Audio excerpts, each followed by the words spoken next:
Hello, my name is Elijah Jackson, and this is my informational speech on the Los Angeles International Airport shooting. On Friday, November 1st, a 23-year-old arrived at the Los Angeles International Airport in a black Hyundai. Carrying a duffel bag with him, Paul Ciancio walked into the doors of the airport with the intentions of a pissed-off patriot. After he had sighted his target, a transport security administrator, he pulled a .223 caliber assault rifle out of the duffel bag and opened fire. After shooting down his first target, a 39-year-old George Hernandez, he moved on to continue wreaking havoc. But before he moved on, he noticed that George Hernandez had moved. Returning to finish the job, Cianza shot him several more times to make sure that he was dead. After murdering Hernandez, he moved toward a security check. Once he got there, he shot 3 more people. The 3 victims included James Spear, a 54-year-old TSA officer, Tony Grigsby, a 36-year-old TSA officer, and Brian Ludmer, a high school teacher. Several others were wounded while trying to get away from the shooter.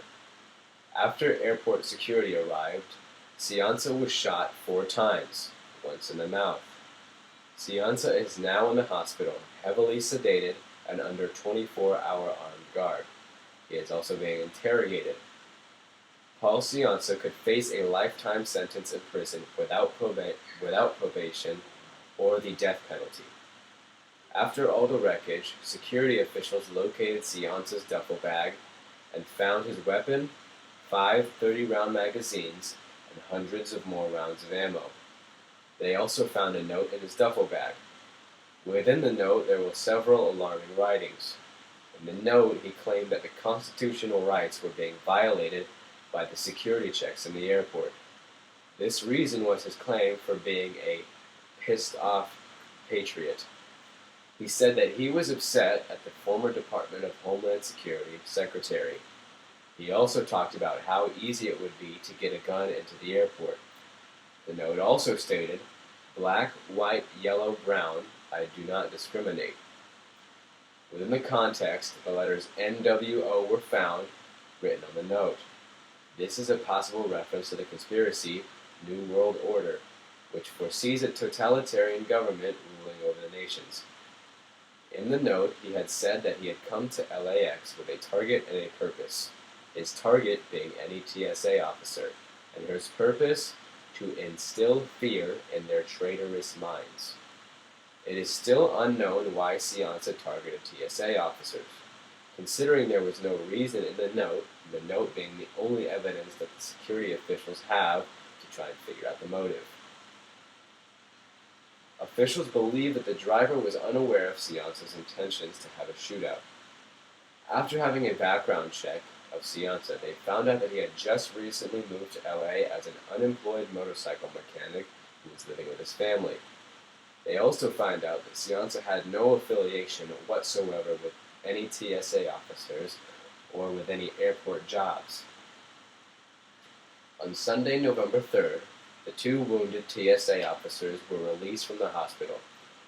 Brian Ludmer has not been released yet, but his health has gone from fine to good within the past 3 days. Since the accident, airport security within LAX has been on high alert. Security personnel has been increased within and around the perimeter. There has been the discussion to increase the amount of security at the front door of an airport, like putting a metal detector on the door.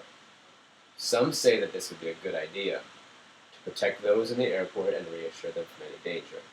However, some say this would only cause problems on the outside perimeter because it only puts those outside of the airport in more danger. I agree that the number of security inside the airport should be increased, although there is a strong case against putting that into action. I think it is the safest procedure considering there is a higher number of people inside the airport at most times. Whatever decisions are made will be for the best of the people. Thank you for listening to my informational speech on the Los Angeles International Airport shooting.